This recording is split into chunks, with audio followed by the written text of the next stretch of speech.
Olá, muito boa tarde. Termina este domingo a Semana Nacional de Educação Cristã e é nesse contexto que vos propomos hoje a análise aos textos da Bíblia que são lidos nas missas dominicais.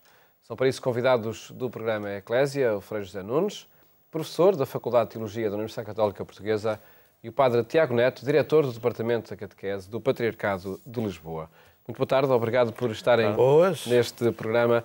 Padre Tiago Neto, começava por si sobre esta Semana Nacional de Educação Cristã. Ser feliz é ser santo é o tema.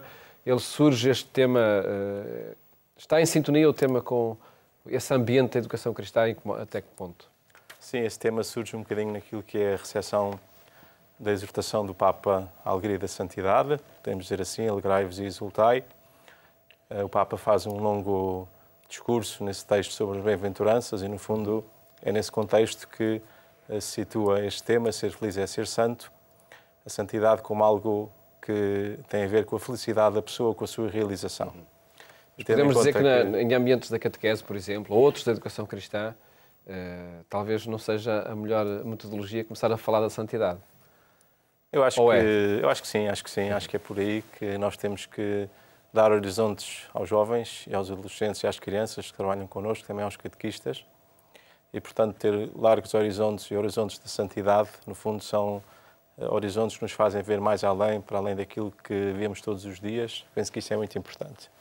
Por outro lado, também na catequese nós fazemos um trabalho que é um trabalho localizado, centrado em cada pessoa, no seu percurso, naquilo que são as suas vivências. É interessante que o Papa fala da santidade ao pé da porta, da santidade do cotidiano, e a educação faz-se naquilo que é a vida concreta das pessoas e, portanto, é por aí que se trilham os caminhos da santidade. E, nesse sentido, penso que esta Semana de Educação Nacional de Educação Cristã nos propõe um tema muito feliz, podemos dizer assim, no fundo, dizer que a santidade é para todos e que se realiza na missão que cada um tem.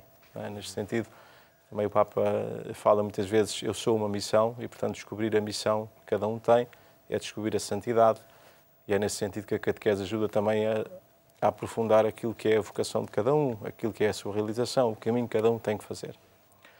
Por outro aspecto, nós também, nesta semana, vamos trabalhar muito aquilo que é a formação dos catequistas, portanto, vai ser apresentado o primeiro tema do novo, podemos dizer, percurso formativo, no Encontro Nacional de Catequistas, e isso significa também, de alguma forma, um aprofundar este tema, porque tem, este percurso formativo tem muito em voga aquilo que é a pessoa pôr-se na sua situação de crente, o catequista, pôr-se na sua situação, no seu percurso, e procurar também, de alguma forma, descobrir o que é que Deus quer para ela e como é que é chamada a ser catequista e desenvolver a sua missão.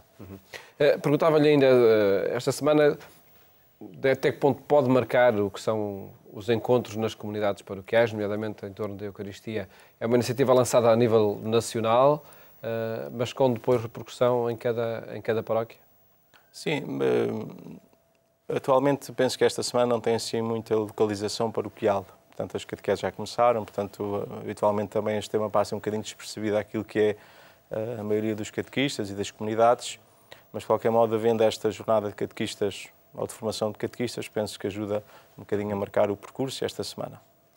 Já agora, está em relação com a liturgia deste domingo? Sim, eu penso que sim, já lá iremos. Mas agora, qual é o título exato da semana? Do tema, da mensagem que é proposta pela Comissão Episcopal é ser feliz, é ser santo. Pois, por acaso, eu acho que isso tem uma certa piada, digamos assim.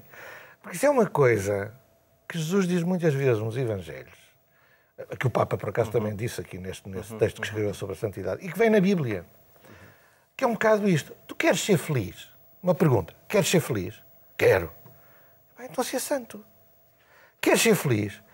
Então ser amigo, ama aos outros, engaja-te em projetos. Isto é que te vai trazer a felicidade. Portanto, para ser feliz, o melhor é ser santo. Eu penso que... E isso aprende-se, não é? Claro, é uma praxis, é uma também de aprendizagem, claro.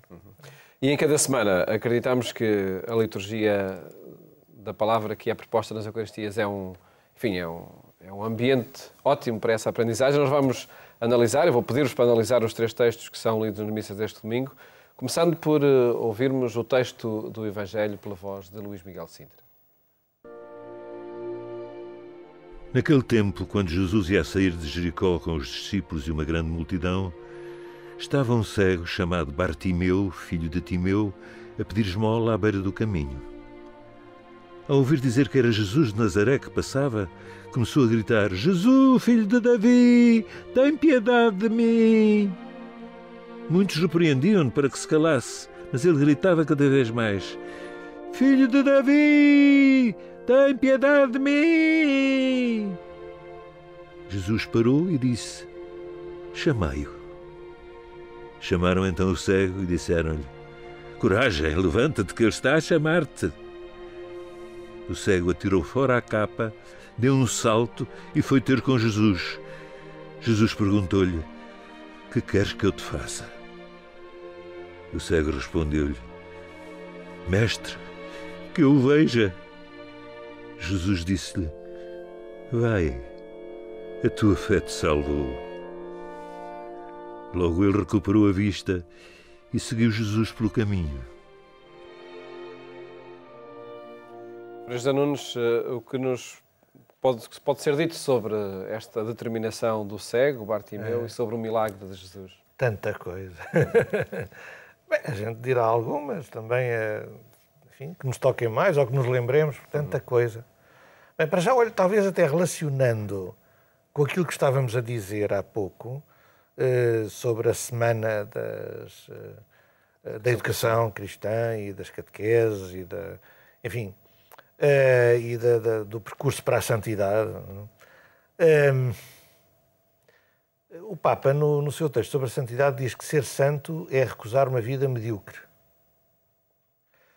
É não aceitar uma situação de infelicidade, no fundo, de uma situação de limitação que pode ser superada. E este cego, entre muitas outras coisas, também tem isto.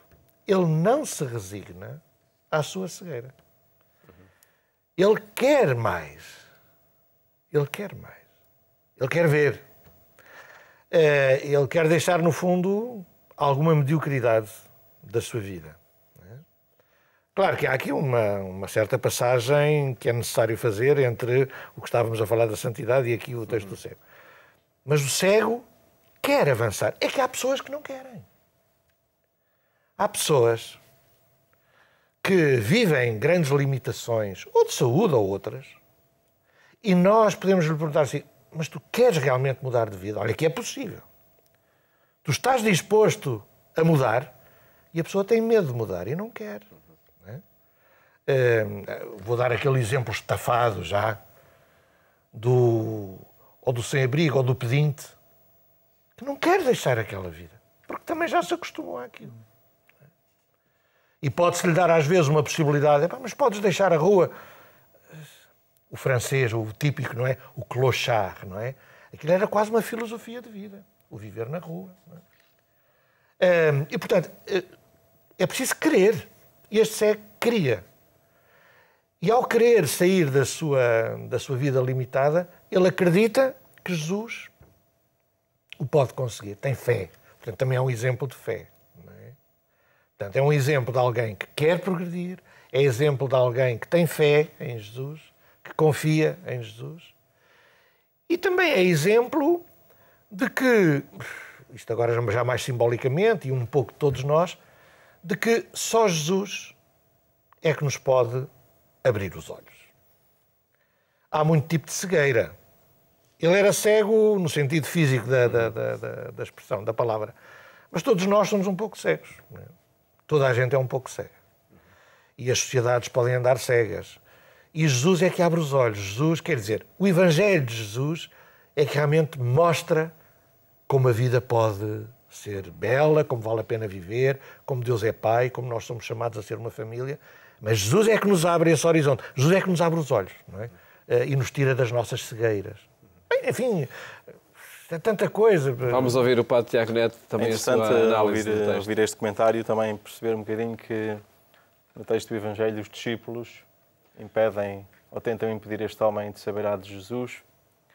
E tantas vezes, olhando para aquilo que é a nossa vida cristã, a nossa vida de relação com Jesus, muitas vezes também nós somos cegos porque não vemos aqueles que procuram Jesus, aqueles que desejam encontrar-se com Ele, e muitas vezes somos impeditivos desse encontro, impossibilitadores desse encontro com Ele.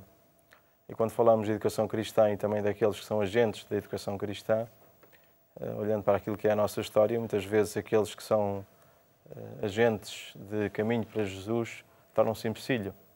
E, portanto, é importante também nós reconhecermos isso e, de alguma forma, trabalharmos nesse aspecto a todos os níveis daquilo que é a educação para Jesus, respondendo aos apelos que as pessoas fazem, estando atentos e não impedindo cada um e cada uma de chegar a Jesus. Penso que... Acho que este aspecto é muito importante, quer dizer, isso tem a ver com todos e cada um de nós, com qualquer cristão. Um cristão, e até que tenha, por exemplo, uma dimensão pública na sua vida, se não é honesto, está a ser um empecilho para as pessoas chegarem a Jesus. Porque as pessoas vão dizer assim, isso é que é ser cristão, então não quero. Claro, agora está muito, enfim, infelizmente, está muito na ordem do dia um conjunto, claro, é uma ínfima minoria, uma percentagem de menos de 1%, mas, por exemplo, de padres que fizeram pecados públicos graves. Quem olha para esses padres, eles são um empecilho para se chegar a Jesus. Quer dizer, as pessoas olham para aí e dizem, Deus me livre, ser cristão, para isso, nem pensar. Portanto, todos nós podemos ser, a Igreja, por exemplo, se não é misericordiosa, está a ser um empecilho para as pessoas se aproximarem de Jesus. Isto que dizia o padre Tiago, não é? Lá está, como aqueles homens, os discípulos, não é? O cego a gritar, eu quero Jesus. Eu digo, vai, cala-te. Podemos também olhar para este texto e relacioná-lo com os percursos de educação cristã como oportunidade de abertura à luz, ao ver? Sim, sim. Até a tradição cristã, podemos dizer que o caminho para ser cristão e para se tornar cristão significa um percurso de iluminação. Portanto, no catecumenado, o percurso para chegar ao batismo, até o batismo, significa o momento máximo da iluminação. E, portanto, a vida sacramental, a vida da graça, o percurso que faz para conhecer Jesus e entrar na Igreja, é todo ele um caminho de iluminação. O que significa isto? Purificar aquilo que são as velhas visões do mundo e da vida para abrir-se a uma nova dimensão, que é a dimensão do Evangelho.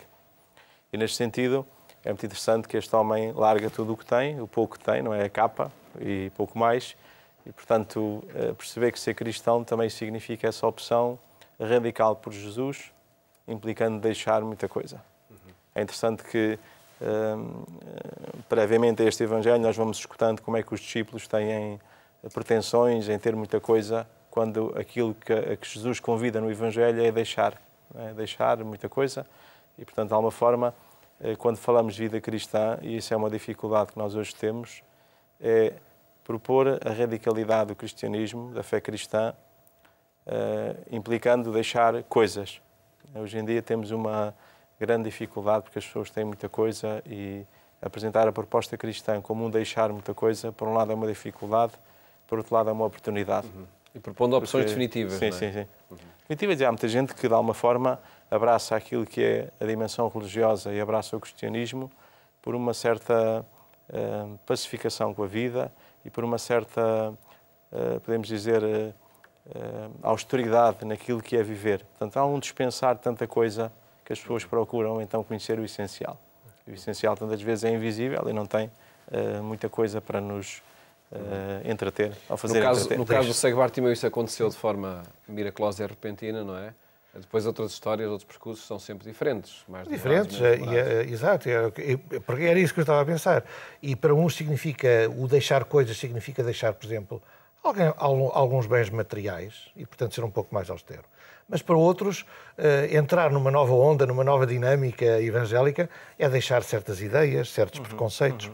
Eu, por exemplo, como sabeis, eu vivi bastantes anos em Angola. Eu todos os anos tinha batismo entre 4.500 a 5.000 adultos.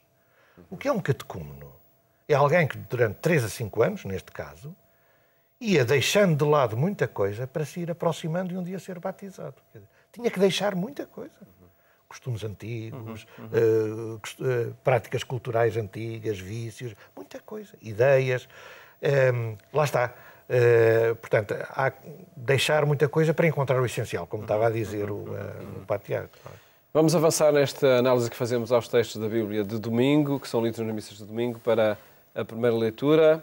É do livro do profeta Jeremias, no capítulo 31, em que contexto diz o texto, eu sou um pai para Israel. Pois. Essa profecia. Exato. O Jeremias é um homem de lamentações e é conhecido como um profeta da desgraça. Está sempre a anunciar desgraça. E é daí que vem muita expressão portuguesa: tu és um profeta da desgraça, só sabes anunciar.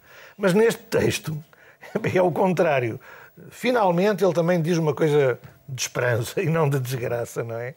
E então, portanto, o contexto é muito simples, quer dizer, os israelitas tinham sido conquistados, tinham sido deportados, viviam no estrangeiro em condições bastante más, e ele diz, já aos descendentes, já não aos primeiros, já tinham passado umas décadas, não é? Que eles estavam no exílio.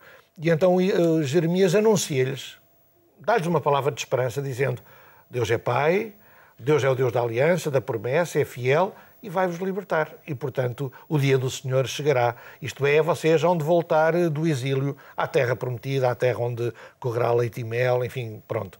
É uma profecia de esperança, não é?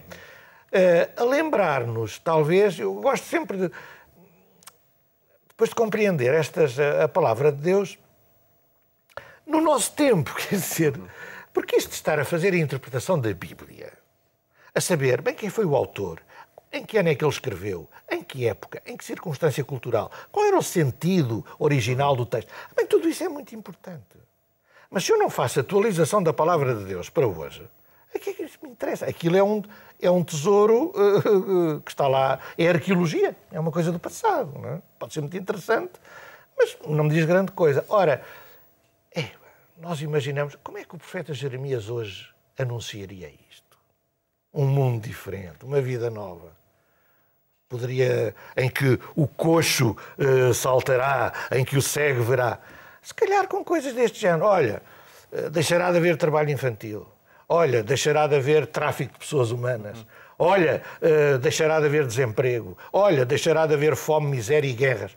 Quer dizer, hoje a profecia de que Deus está connosco e vai ajudar-nos a encontrar uma vida nova seria com estas palavras, com estas imagens, sei lá, não sei. Eu gostaria só de alertar um bocadinho para a realidade disto não ser uma coisa que há de acontecer, mas que acontece tantas vezes hoje no mundo, não é? Portanto, ou seja, nós olhamos o mundo e vemos aquilo que é a experiência do dia a dia e tantas vezes há pessoas que choram, que têm lágrimas, lamentações, mas que a sua própria vida depois é transformada em alegria. Então, de alguma forma, aquilo que é a ação de tantos homens e mulheres no mundo em prol dos outros, voluntariado, tudo isso, causas sociais, pronto, todas essas iniciativas, de alguma forma cumprem, atualizam esta profecia. Não em definitivo, claro, não é? Nós acreditamos sempre nas profecias totalmente realizadas no final dos tempos, mas perceber que ser cristão, viver como cristão, significa tornar presente já esta realidade, transformar a realidade, não é? No fundo, isto é o dinamismo da nossa fé. E isto acontece, não é? Na igreja, fora da igreja, em tantos corações. É importante também termos essa consciência. Não é só promessa, não é? Não, não é só promessa. Não é só promessa, já está a acontecer. Já está a acontecer, sim. Bonito. Falámos também do texto da segunda leitura, da Carta aos Hebreus. De que sacerdócio se fala nesse texto, Frei José Nunes? Bem, fala-se de dois tipos de sacerdócios, não é? É o sacerdócio da Antiga Aliança e o sacerdócio da Nova Aliança. O sacerdócio da Antiga Aliança era o sacerdócio da religião judaica, que está presente no Antigo Testamento. Os sacerdotes ofereciam sacrifícios externos, muitas vezes eram profissionais do culto, não é? Recebiam animais e imolavam-nos, para as pessoas pagarem as suas promessas, digamos assim. Bem, esse é o sacerdócio da Antiga Aliança, com o qual Jesus não tem nada a ver.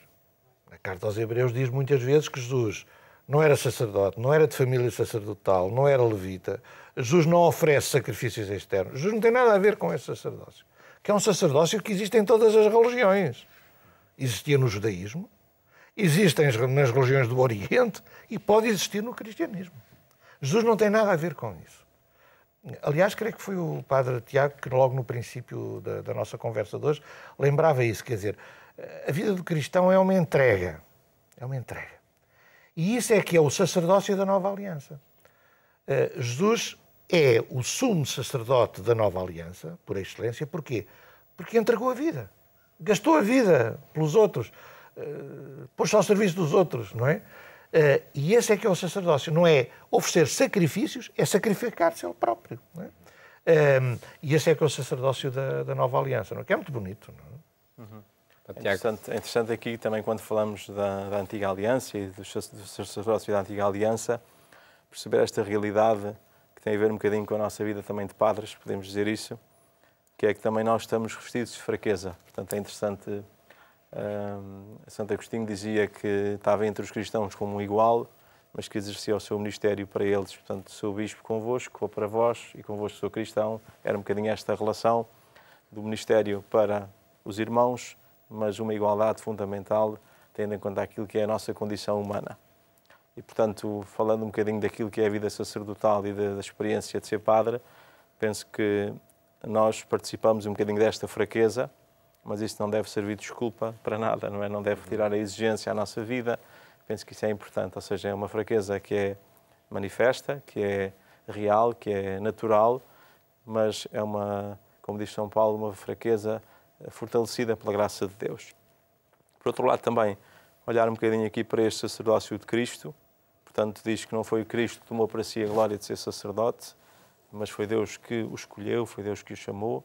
No fundo, também nós, como sacerdotes, todos os cristãos, somos chamados a realizar este sacerdócio no mundo, que é trazer Deus à vida e levar os homens a Deus. Portanto, esta dança, podemos dizer, da relação entre o homem e Deus, do qual nós somos mediadores. Portanto, é importante perceber que Deus também nos chama a todos a exercer este sacerdócio comum, que não é só o comum, mas é o sacerdócio próprio da santidade e dos cristãos todos. Fantástico. Pistas de facto que se podem retirar dos textos que são lidos na missa deste domingo, que agradeço terem estado aqui a analisar também no contexto da Semana Nacional de Educação Cristã. Muito obrigado. Boas. Obrigado. Siga também a nossa edição rádio, mais logo, na Antena 1, quando forem 22h45. Desejo-lhe uma boa tarde, votos de um ótimo fim de semana e até à próxima segunda-feira, se Deus quiser.